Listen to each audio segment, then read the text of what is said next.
जैसा कि हम लोगों ने प्रीवियस टॉपिक्स में डिफरेंट ऑसिलेशंस की फॉर्म्स को पढ़ा, तो स्टूडेंट्स अब हम लोग बात करेंगे डैम्प्ड ऑसिलेशंस की।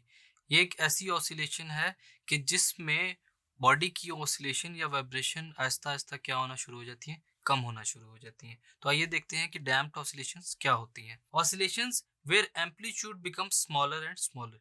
हम लोग देखते हैं कि जो वाइब्रेटिंग बॉडी है वो मैक्सिमम एम्पलीट्यूड को अचीव करती है Aahista Aahista due to some friction या एयर रेजिस्टेंस। अगर एक बॉब है हमारे पास, वो ऑसिलेट कर रहा है, तो वो कुछ देर के बाद आहिस्ता आहिस्ता क्या करेगा, वाइब्रेशंस कम करना शुरू कर देगा और एक टाइम आएगा कि वो अपने मीन पोजीशन के ऊपर रुक जाएगा। ये हमारे पास कौन सी ऑसिलेशन स्टूडेंट्स? Damped oscillations.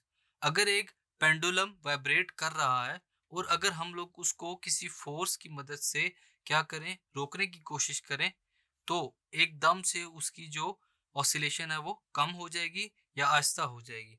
इन ऑसिलेशंस को जो कि किसी फोर्स की वजह से कुछ देर के बाद डिसअपियर हो जाएं, वो क्या कहलाती हैं students? Damped oscillations.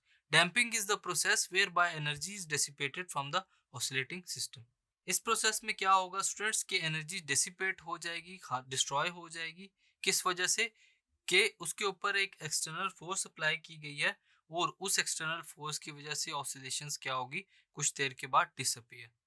Sharpness of resonance.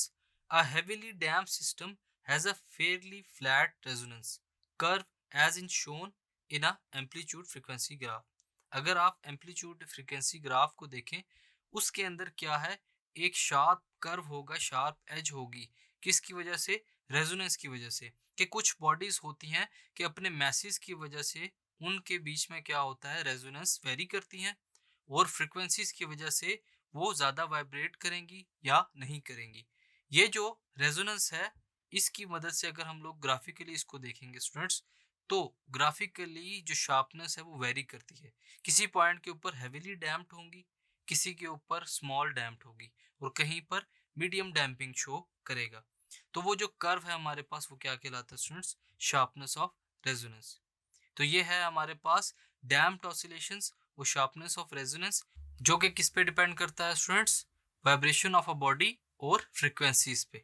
So students, ये है हमारा चैप्टर नंबर 7, जिसके तमाम टॉपिक्स को कवर करते हुए हम लोगों ने आज इसको कंसेप्चुअली स्टडी किया, जिसमें हम लोगों ने vibrating bodies, to and fro motions, simple harmonic motions और डिफरेंट तरह की ऑसिलेशंस को पढ़ा, जो कि हमें ये बताता है कि कैसे बॉडीज सिंपल हार्मोनिकली मूव करती हैं और उनका डिस्प्लेसमेंट, टाइम पीरियड और फ्रीक्वेंसीज क्या होता है।